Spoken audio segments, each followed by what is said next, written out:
Welcome, and thank you so much for joining the Office of Information Technologies for today's session on research computing at UT Dallas. I'm Amanda Pritchard. I'm so grateful that you're all here today. Before we begin, I just want to go over a few items to share with you to ensure that you have a positive event experience. Note that closed captioning is available for today's session and can be turned on by selecting the closed captioning option, the bottom right corner of your screen. In addition, we have enabled the Q&A chat. So if you have any questions for Dr. Simmons today, please be sure to post them in the chat, and we'll be pausing and taking your questions throughout today's discussion. The session is being recorded, and it will be posted on our YouTube channel once we have the video completed processing. So I encourage everyone, if you have not already, to go ahead and subscribe to that so that you can be the first to receive a copy of the recording, as well as have access to any of the other trainings that we've already recorded. It is now my pleasure to welcome Dr. Chris Simmons, who's the Director for Cyberinfrastructure Research Support for the Office of Information Technology. He's the principal investigator on the $1.4 million National Science Foundation grant that's established TRECIS, which enables experts to provide high-performance computing training for postdoctoral researchers. If you have not already met Dr. Simmons and are not familiar with him, you will see his passion and purpose shine through in his presentation today. It's hard to know him and not see that go through in everything that he does and says. So it is now my honor to turn today's talk over to Dr. Chris Simmons. All right, thank you very much, Amanda, for that great introduction. Hey everyone, as Amanda mentioned, I'm Dr. Christopher S. Simmons. I'm in OIT, but I'm a scientist. I'm the scientist who's in OIT.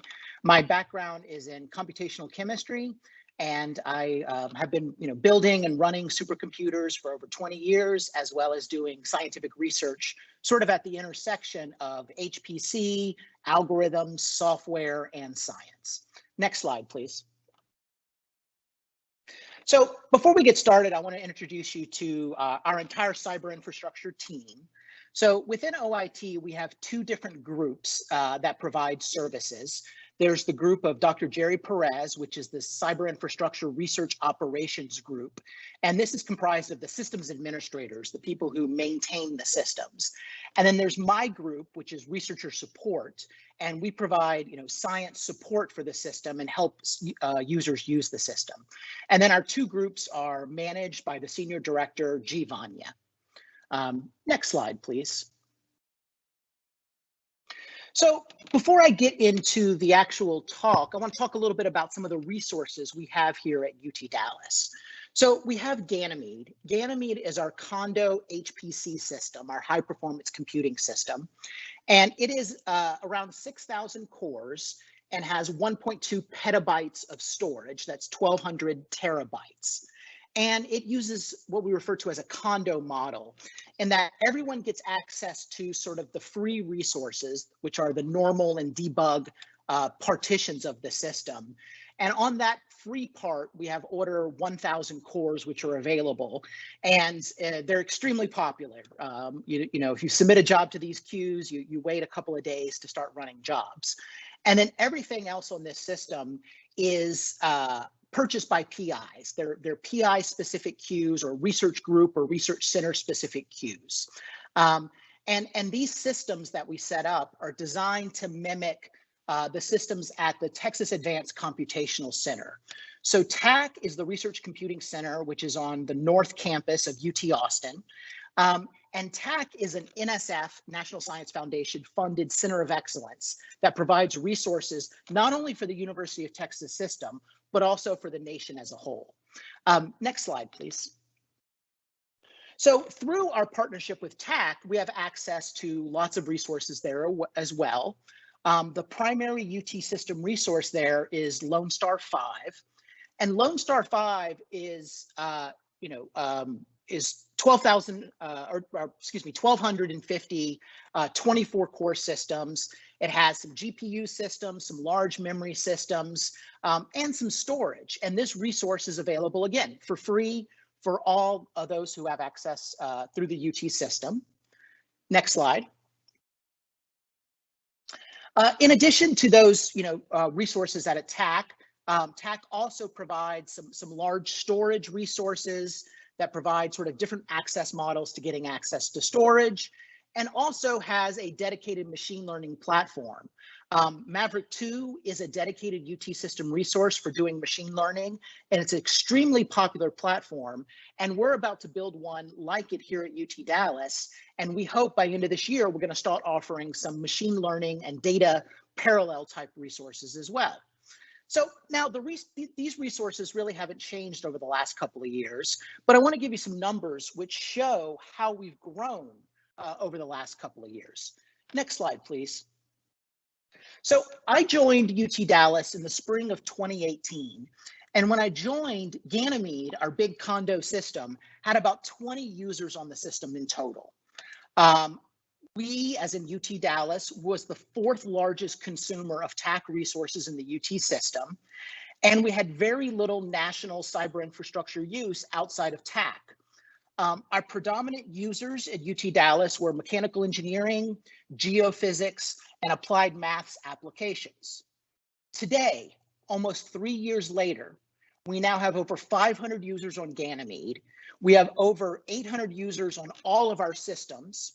We now manage around 12 HPC systems in total for different groups. UT Dallas is now the 2nd largest consumer of TAC resources, and we double the usage of the 3rd biggest user of TAC resources. In the last 2 years, we've used 50 million node hours at TAC, 40 million at UT Dallas, and another 10 million at centers also in the NSF, Pittsburgh Supercomputing Center, and San Diego Supercomputing Center being the biggest two. Well, we didn't get any new resources and we had this big change, right? What happened? Next slide, please. The big problem that smaller schools and new schools to research computing say is we need to build it and then our users will come. And that's not true at all. Just building a resource is not going to get you new users. And in fact, we didn't build any new resources or have any new general resources available until earlier this year. What changed is we started to offer advanced research facilitation. And in order to discuss what I mean by facilitation, let's first talk about cyber infrastructure and how we educate our computational scientists in general. Next slide, please. So first off, what is computational science, right? And it's not to be confused with computer science, right? Computational science is the discipline of applying computation to problems in science. You're not studying hardware fundamentals, you're not studying compilers, you're studying how to solve my, DNS solution, how to solve my coupled solution of PDEs, how to solve my problem in computational chemistry.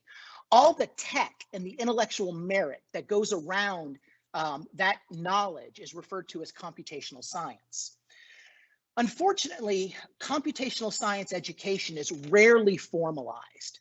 There's really only a few schools in the world who offer dedicated programs in computational science, and they're most very, very new. Instead, expertise in computational science and all those things you need in order to run your codes on supercomputers are siloed across various groups. In fact, most of us who learn computational science learn it as an apprenticeship. So I started my PhD in '97 at UT Austin, and I joined a research group in computational chemistry. And my neighbors in the chemistry building, when it wasn't trying to be burned down, were organic chemists, analytical chemists, inorganic chemists, doing synthesis, wet chemistry, categorizing length of polymer chains. There wasn't many people in that building doing computation. Now, of course, at UT Austin, there were several groups doing computation, but there would be a group in chemistry, a group in physics, a group in math, a group in electrical engineering, and they were very disparate. And consequently, computational science isn't something that is really taught. You mostly learn it from your advisor or your group. And in fact, if you're a research group that is doing computational science, what ends up happening is you have one person who runs the systems, maintains your own research group resources, and also tries to finish their PhD at the same time. And these people are highly skilled, and they have really great capabilities, but in our publish or perish, finish my PhD, and do one thing and do it well world, they tend to be looked down upon instead of being these shining beacons of hope who can actually help you get stuff done. I was this person in my group. My undergrad was in experimental chemistry, but I maintained, the departmental web and email servers, and I did a little computation. And then when I was working on my PhD in grad school, I was also this person.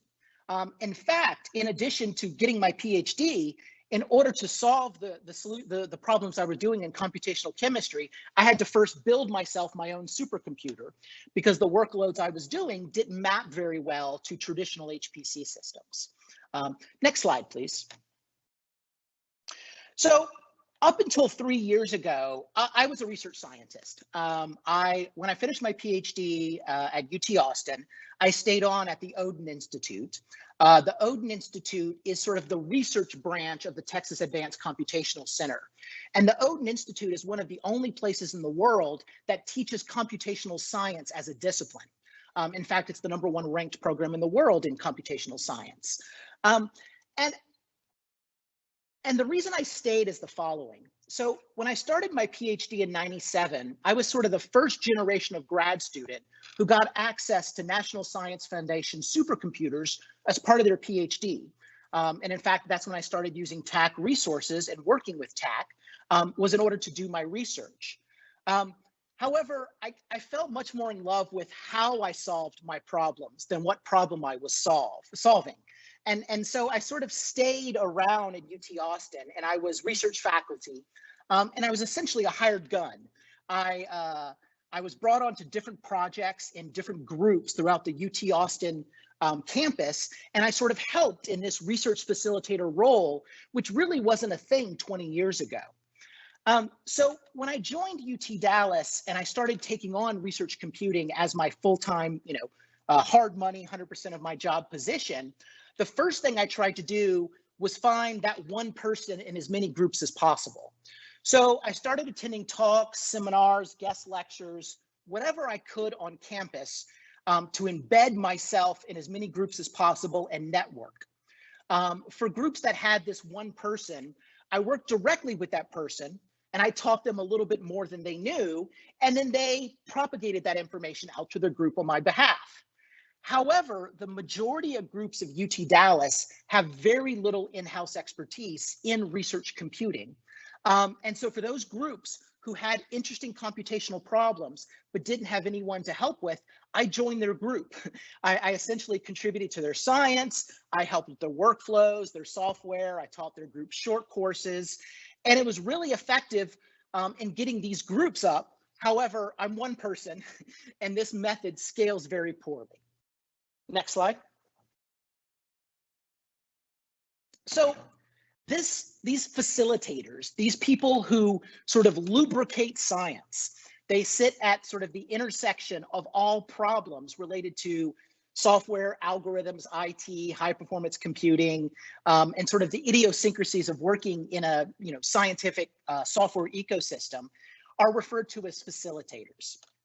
And I think of this as the classic infrastructure problem. TAC is the airport.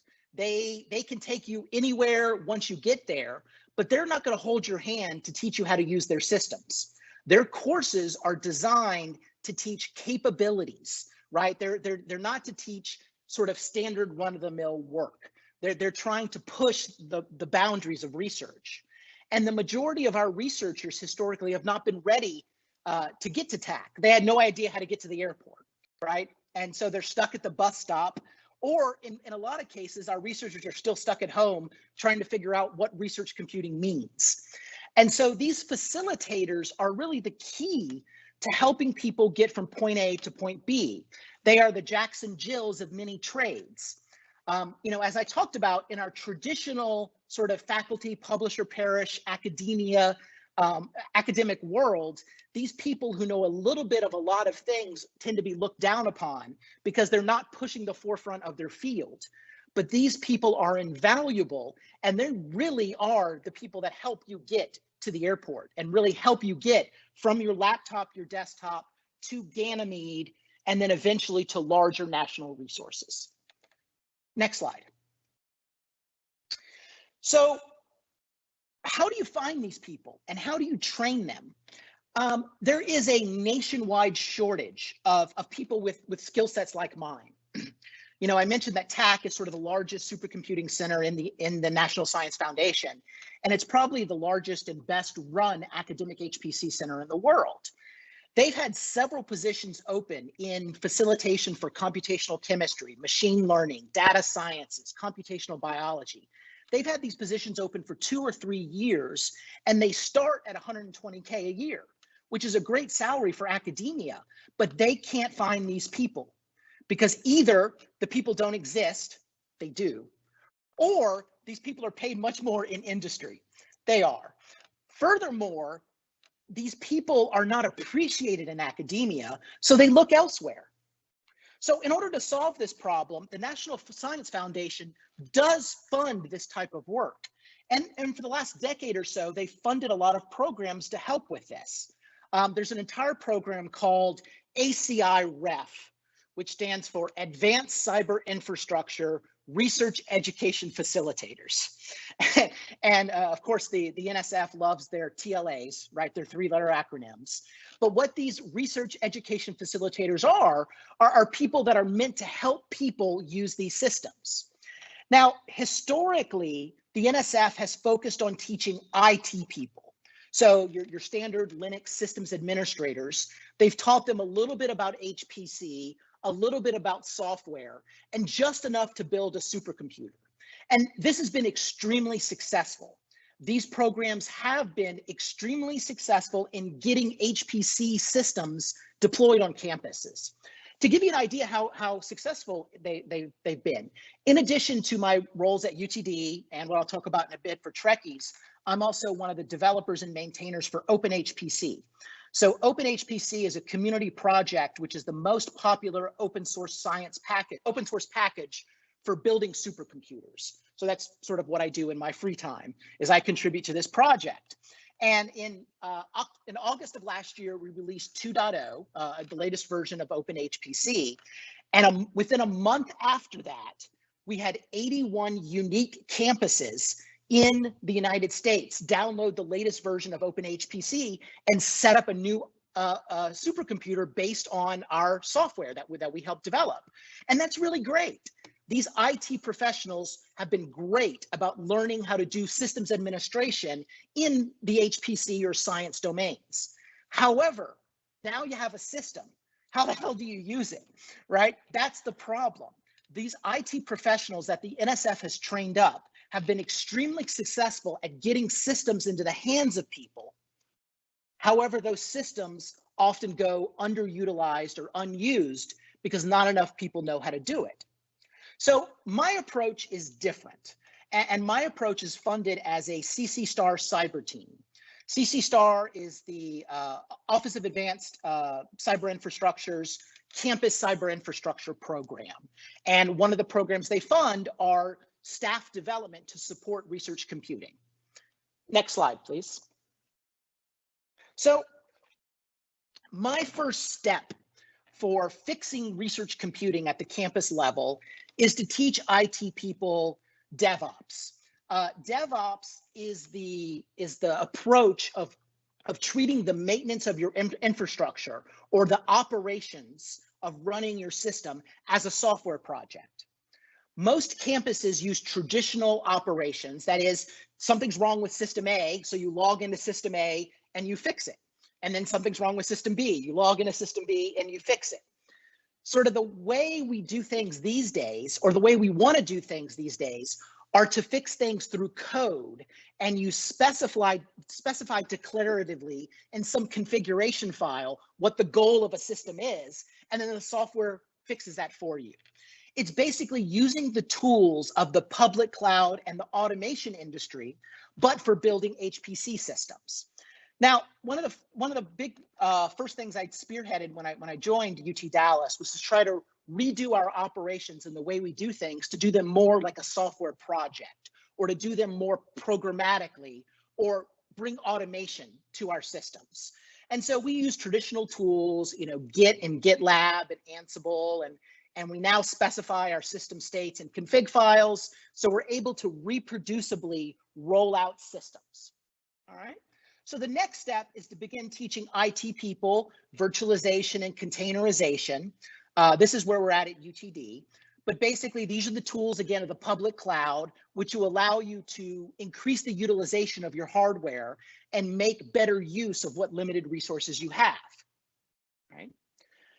So ultimately, my goal is to try to reduce IT staff needs to a minimum, not in order to save money, but to free up money to hire more facilitators, and also to free up IT staff time to learn new skills. So much of our time in central IT is spent debugging things and fixing things in real time. If we move to this approach, problems fix themselves before they arise. So some of the other philosophies I have is I invest in people, not solutions. I try not to buy into these expensive commercial solutions, and instead try to use Libra and Gratis, right, open source tools, and build solutions ourselves. One of the reasons I do this is because I never want to be a victim of my own success. And what I mean by that is a lot of these commercial solutions, which help in the HPC science sector, use the same model as drug dealers do on playgrounds. The first hit is free, but if you then want to scale up beyond 5 users or 10 users, then it costs you a lot of money. And so I'm always hesitant to deploy solutions that come with a price tag. So my goal on the IT side is to use open source tools of the public cloud and automation industry, and aim to use these tools not only for IT, but for science. And in fact, in addition to all the work here I do, I also have my own research program and my own postdocs. And one of the things I do is do research on how to use tools of the public cloud sector and apply them to reproducible science. Next slide, please. All right. So now that we've tried to reduce our IT needs to a minimum, we've empowered our staff and given them new capability and freed up their time. And hopefully we freed up some budget to then train some of these facilitators, to onboard some of these facilitators. How do we find them? If TAC can't hire them at 120K a year, how are we going to hire them at 70, 80K a year, right? And so instead of hiring them, we have to build them. We have to train them. We have to grow them. And so that's what my cyber team is about. So I took this whole one-person concept and ran with it. And based on my discussions and interactions with campus, some surveys we put out, I decided to focus on 3 areas initially for this particular project. And those are on computational chemistry, computational biology, and data science machine learning. And the reason I wanted to do this was several-fold. First, I'm a computational chemist by training, so I think I have a lot to offer and a lot to teach people in that area. Plus, computational chemistry is not only a domain that you do research in as a computational chemist, it's also an enabling technology. Biologists use tools of computational chemistry. And in fact, I just spent the last year as part of a IBM COVID initiative where I was helping researchers do drug design around COVID vaccines using the tools that I developed as part of my dissertation. Not only do chemists use them and biologists use them, you have material scientists who use the tools of computational chemistry. So it's really a consumable technology and something that really maps well to this sort of mechanism. Computational biology is a huge area that has lots of really specialized tools, and we have lots of institutes at UT Dallas who need help in computational biology, whether this is directly within biology and natural sciences, or brain and behavioral sciences, or Center for Vital Longevity, or our partnership with UT Southwest, right, or the brain health centers. There's tons of centers around computational biology, and 95+% of our computational biologists are still using their laptops or desktops. They're really not using large-scale systems. And finally, if you've ever seen some of these surveys go out where I ask Office of Research to send out a survey, that's me trying to aggregate needs for campus and trying to figure out where funding and my proposal writing effort time is best spent. All right, next slide. So the whole gist of my CyberTeam program is to find graduate students in science domains, in chemistry, in biology, in data sciences, machine learning, who are about to finish their PhD and have decided not to pursue a faculty career. Usually those people are lost to the public sector and they go off and their first year bonus is more than I make in a year. But that is a huge brain drain on our national resources. So instead of letting that person go off and work for Google or Facebook and try to figure out better ways to sell us things, I bring them in as my postdoc and I train them to be that one person for many groups. So my CC Star CyberTeam postdocs are embedded into multiple research groups across campus. I train my postdoc in research computing facilitation. And instead of publish or perish, these facilitator postdocs must staff a shared support ticket pool, must teach formal and informal classes. They must prepare tutorials for our national science conferences, PERC and supercomputing. They're required to contribute to open source projects, whether that's software or documentation. They have to give back to the community, and they must write training and hardware proposals. So by using this embedded method to get them exposure to multiple different groups and then training them in how I approach the facilitation problem, I hope to develop the next generation of highly skilled research support staff and eventually train future people like me who run research computing centers. Ultimately, I would like to change the culture at UT System schools to appreciate the role of the senior researcher, the staff scientist. As I said, before I joined UT Dallas, I was at UT Austin and I was research faculty there. I was not tenure track. And I was 100% soft money, which means I had to bring in money from my own salary, and my entire research group was 100% soft money. In fact, as of 2017, I had about 20 full-time staff and myself who were all soft money. And that was almost impossible to sustain. And in fact, when politics in Washington changed, it was impossible to sustain. All my funding got cut, and that's why I joined UT Dallas. And I took on a 100% hard money position to try to develop programs to teach these highly skilled research computing ninjas, and then have the University of Texas system appreciate the role of these jacks of all trade. There are models at other universities. MIT and Caltech both have programs where they offer 6 and 9 months of salary for staff scientists who are then available to collaborate. And they're still responsible for some of their own salary, but at least reduces the burden and provides a career path for these people who have many skills and they see their only option is going into the private sector. All right, next slide. So the proposal that I wrote was funded. I'm the PI. Our co-PIs are the president and CEO of Learn, Akbar Kara. Learn is the Lone Star Educational and Research Network. They're like Internet 2 for the state of Texas. They go out to nonprofits, colleges around the state of Texas and help them get on the internet, get faster connectivity. And ultimately, you're going to help them onboard them to my project and help get them research computing support. We also have support of the triumvirate of CIOs from UT Arlington, UT Dallas, Frank Fegan's our own CIO, and UT San Antonio. Additionally, we have partners at UT System and TAC. And this project provides us with a new data center, a new system, which I'll talk about in a bit, new support models, new websites and portals, and new educational opportunities.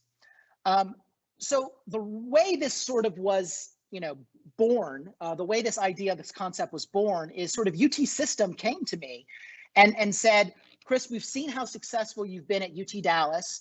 Can you also help UT Arlington and UT San Antonio? So if you remember on like slide 3, I showed you some metrics, and I showed 3 years ago, we were at 4th place in UT system, right? And UT San Antonio and UT Arlington were at 2 and 3. Not only have we leapfrogged them, but we're now using more compute cycles than those 2 schools combined, which I consider a great success. And so UT system brought that to us, and we counter proposed. So one of the systemic problems we've had at UT Dallas is we don't have our own data center. Historically, we've been paying $1.2 million a year at a commercial data center in Synergy Park. And this has really limited our investment into hardware because we've been putting all of our money to keeping the power and cooling turned on. So as part of this TRECIS effort, UT System has given us free data center space for the next several years in their data center. And then in the future, they're going to subsidize the data center cost, reducing our burden.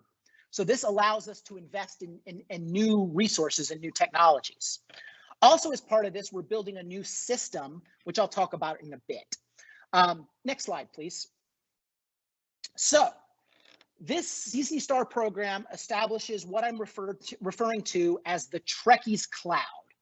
So TRECIS is an acronym. It's the Texas Research and Education Cyberinfrastructure Services Cloud. And yes, it is named after the derogatory term for a Star Trek nerd. And so the name for TRECIS is twofold. One is I needed that sort of space connection in order to keep it on brand identity for UT Dallas. Also, TRECIS is a derogatory term, and it's used to put down a nerd. And these facilitators are historically underappreciated in academia, and IT people tend to be looked down upon beyond scientists. And so my motivation for naming it TRECIS was also to take that term back and try to empower it and saying these are not derogatory people. These are the most important people in your lives and are the key for you to be successful. So we're going to be building out services on this domain called trecis.cloud. And the way it's going to work is UT System is providing the data center space. Learn has a funded FTE on this project. They're providing network assistance, consulting and expertise around networking. And then all these new campuses, which we're onboarding to TRECIS, Learn is going to help with their connectivity to our new data center. And they're also helping optimize our transfers from our new data center in Fort Worth to main campus, as well as to TAC, to help sort of, basically help with sort of our data workflows. TAC, the Texas Advanced Computational Center, provides donation hardware from retired systems. So the way TAC works is they build a big supercomputer based on investments from the NSF, and after 4 or 5 years, they retire that system and then build and buy the next greatest thing. Well, when those systems get retired, they're still useful. And so what we're doing is taking those retired systems, driving them from Austin to our new data center in Fort Worth, and then UT Dallas systems administrators with other systems administrators from UT San Antonio and UT Arlington are then redeploying these HPC systems into lower barrier of entry systems, and then providing additional training for new users in UT system schools. So basically, we're putting some nice interfaces on it to provide ways to use the supercomputer in ways similar to how you use your laptop and desktop. More web-based portals, more graphical ways to submit jobs, and basically we're providing HPC resources at the bus stop. And then as you learn more skills and as your facilitators train you up, you're then in a position to migrate from our lower barrier of entry system to sort of the capability systems at the national level. All right. So finally, these postdocs which we're hiring provide a shared pool of research facilitators, which are then available to provide consulting support to multiple projects and multiple universities. All right, next slide. So along with this comes a new system. Now, as I referred to earlier, we don't have any new resources that have been generally available, although Europa is slowly coming online, Europa is going to be a 12,000 plus core system, which focuses on high throughput computing. So high throughput computing is sort of the first step in maturing your research computing workloads. So, you start on your laptop or your desktop and you think about what you can run, given those limited resources. And if you then go from having access to 4 or 8 cores to having 12,000 cores, what's the next thing you tend to do? Well, you tend to say, how can I take my simple workload that was on my laptop or desktop and then run it 1,000 times, right? I could do some sensitivity analysis. I could do a parameter sweep. I could twiddle some physics and see how it changes. But it's still taking this one concept of a serial single computer workload and then running it hundreds or thousands of times. And then after that, they can then mature on how to parallelize your code so that you can then run larger simulations. So ultimately, we want to have an HTML5 based web portal. So HTML5 just means that it'll work on any device, PC, laptop, Mac, Linux, Windows. It'll also work on your tablets or your phones. Yes, you're going to be able to use Europa from your cell phone or your iPad. And via the web browser, you're going to get your traditional terminal access, just like if you SSH'd in. You're going to be able to do drag and drop file transfers. You're going to be able to submit a job and open a tab and get a Jupyter notebook or an RStudio GUI or a MATLAB GUI or a full Linux desktop. And then you can close that tab, go home, go to another network, go to another computer, and resume that work. It's still running while you're not viewing it. Furthermore, trainings on how to use Europa and do HPC will be developed by the TRECIS postdoc facilitators. Postdocs and staff will be available for advanced facilitation, including software, workflow, and science support. And then ultimately, we're going to have some projects which are going to have project-based support via embedded facilitators, just like I talked about the one-person model to enhance CI capabilities of groups or entire projects or multi-university collaborations, not just individual researchers. Next slide. So where are we on Europa? I'm so sorry. I don't want to interrupt you, but we did have a really great question from the audience.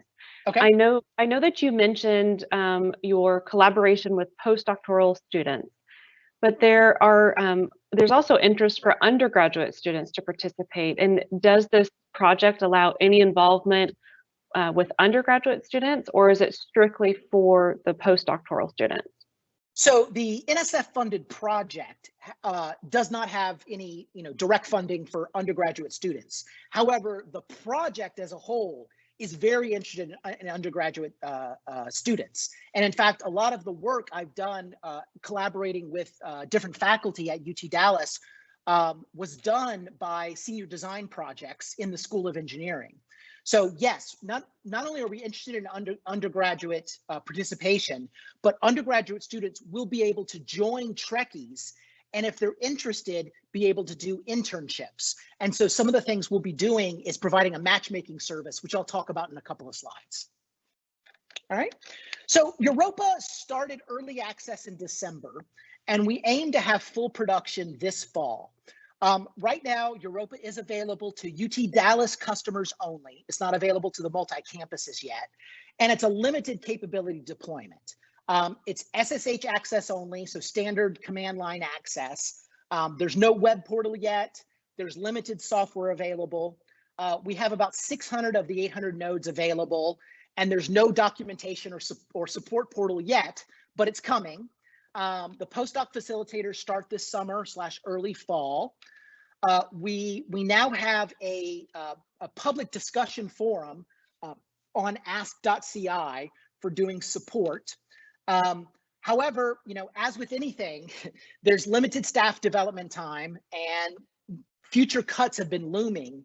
So I'm really trying to use data-driven methods for determining our priorities. Next slide.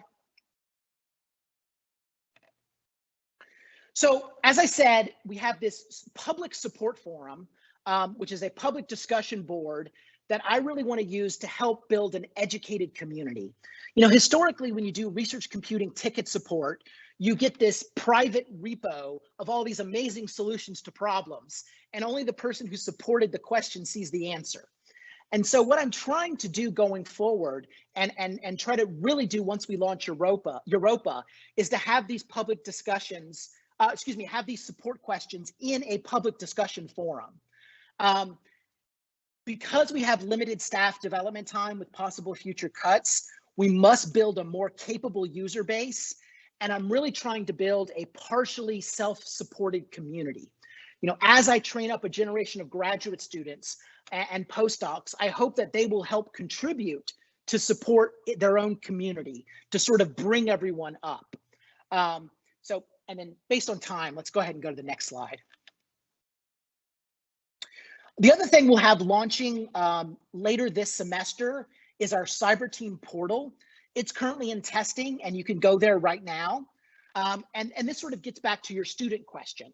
So even though there are certain projects which are funded by the NSF project, TRECIS is meant to be larger than this one project. And we're going to be writing, or I'm going to be writing, multiple proposals around building out different solutions and funding different science domains. However, if you just want to join TRECIS and take use of it without having a funded project, you're more than welcome to do that, and we really encourage it. So the idea of the portal is you can join TRECIS as a student, a mentor, or a researcher. As a PI, you can submit a project to get additional facilitation and support. We want to provide a matchmaking service for PIs. So PIs can find undergraduate students who are interested in research opportunities, and PIs at larger schools like UT Dallas can find PIs at smaller schools in the UT system or community colleges or smaller private universities in the state of Texas to write joint proposals. There's a lot of proposal opportunities out there that couple sort of R1s with R2s and R3s, but just, you know, making those introductions is hard, and finding those people to collaborate is hard. So I want to make this sort of a dating service for PIs. Next slide. So to give you an example of some of the impact we've already had, one of the first projects we started working on was the MINTS project, which is out of David Larry's group in the Department of Physics. And, you know, working with them, we've helped deploy a bunch of different things.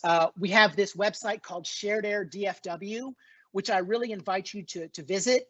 It uses real-time, low-quality, cheap sensors that are calibrated via machine learning to be surrogates for more expensive sensors, and then blankets the DFW area and does real-time prediction of air quality at the neighborhood level. In fact, this work was recently featured in a new BET documentary on episode 1 of a new series called Disrupt and Dismantle. And this particular episode is about environmental justice. And I really invite you to check out that documentary. And our work is featured at the 25-minute mark.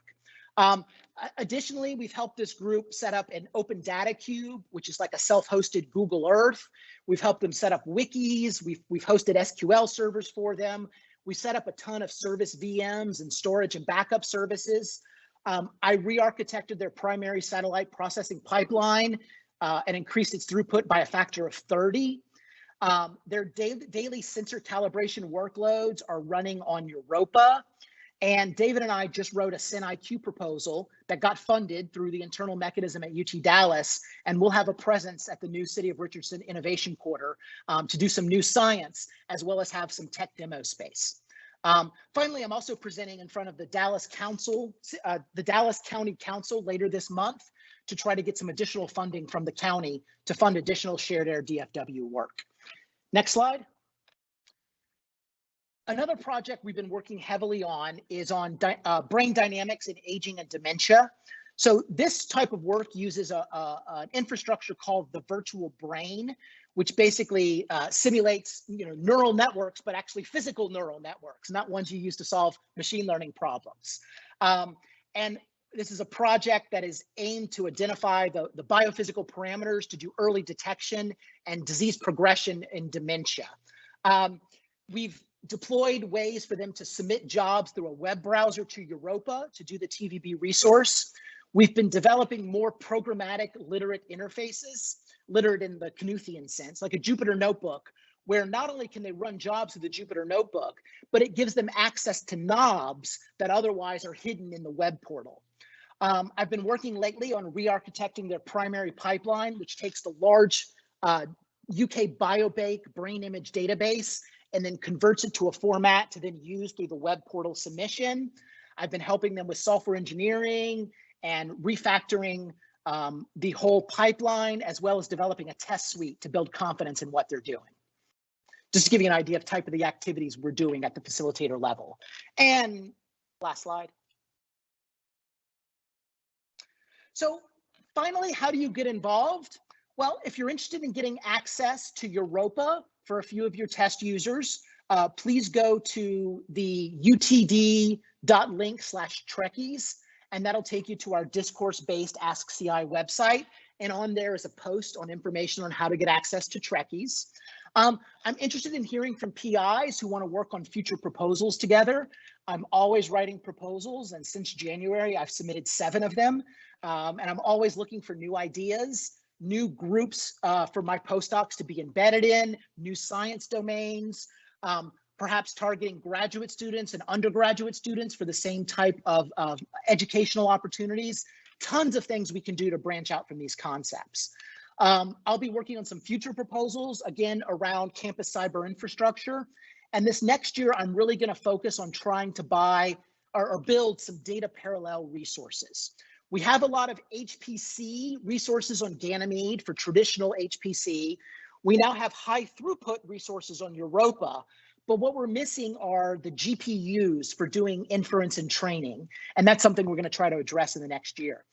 Finally, if there's any PIs who want to lead a CSSI around a particular science domain and how to bring some of my research to bear on your project, I do lots of research on my own. In addition to my work in DevOps and my work here, I have my own personal research programs in validation, uncertainty quantification, predictive science, and exascale computing. So I'd love to discuss science initiatives. So finally, here are some links. The first link is to our CI group here at UT Dallas on how to get help on our systems. The second link is a link to our public discourse to discuss issues around science. And the third link is a link to our developing CyberTeam Portal, where you'll be able to join trecis and in the future get support and documentation available there as well. And with that, I will take questions. Thank you so much, Dr. Simmons. That was incredible. So just a few quick points of clarifications for those that are attending. We will send out the slide deck. I know we haven't sent in the chat, we haven't sent every single link that Dr. Simmons referenced today, but we will send out the slides so that you can access directly all of the links and all of the resources that he's provided today. So I only have one question in the queue. So if anyone else has questions while you're typing that, I'll move to the first question that we've received, which piggybacks on what was already asked, and that the availability of working on the projects or working with you and other facilitators to undergraduate students. Is that limited to domestic students, or does that also apply to international students? If anyone wants to learn, I will help them. I have a hard time saying no. I volunteer, I do everything. And in fact, this summer, I'm developing a joint course with TAC and the Odin Institute. And trecis is developing an education to teach computer science teachers at high school. So, not only are we interested in undergraduate and graduate and postdoc, we're interested in helping anyone who wants to help, right?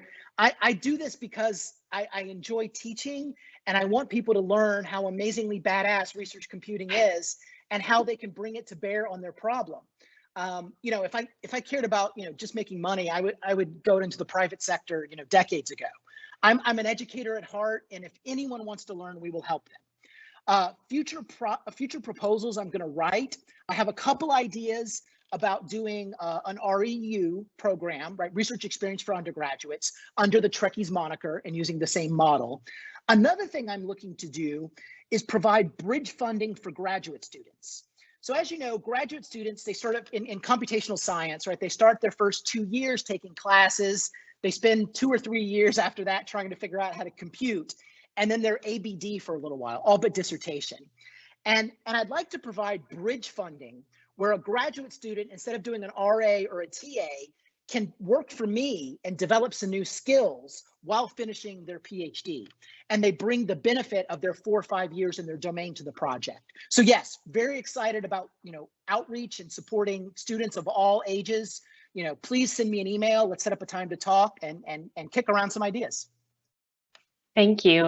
I love your passion. It's just so inspiring. We did have another question that just as you prepare and as you complete all of these proposals, what do you anticipate would be some potential challenges as you move forward with this project? What are some anticipated issues that you could foresee? That's a good question, and the main issues we're having right now in cyber infrastructure are impedance mismatches.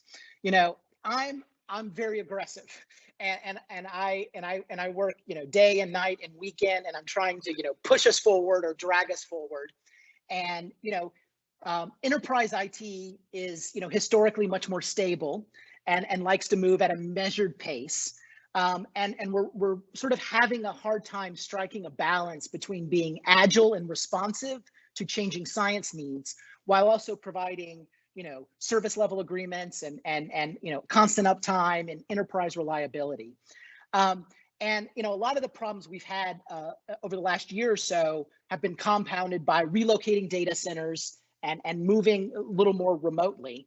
But that being said, a lot of the challenges that were imposed by COVID are going to be sort of the long-term benefit to our project.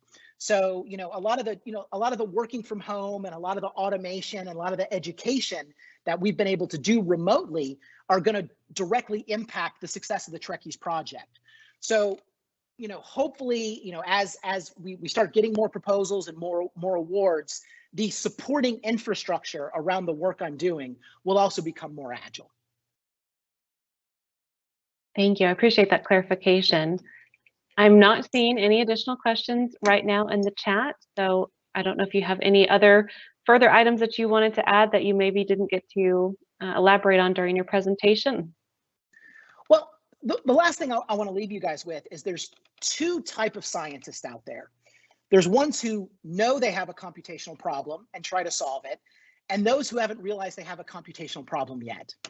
If you find yourself working in a spreadsheet and you've ever done a pivot table, stop, right? You're doing research computing, right? Spreadsheets are a horrible way of doing science. They're not traceable. They don't capture any metadata. If you find yourself going from being an experimentalist to start using some tools to do computation, please reach out. I'm here to help. Also, if you have a unique science problem, but you have no idea how to approach it computationally, please reach out to me. I collect computational workloads. Some people might collect bugs or stamps or whatever.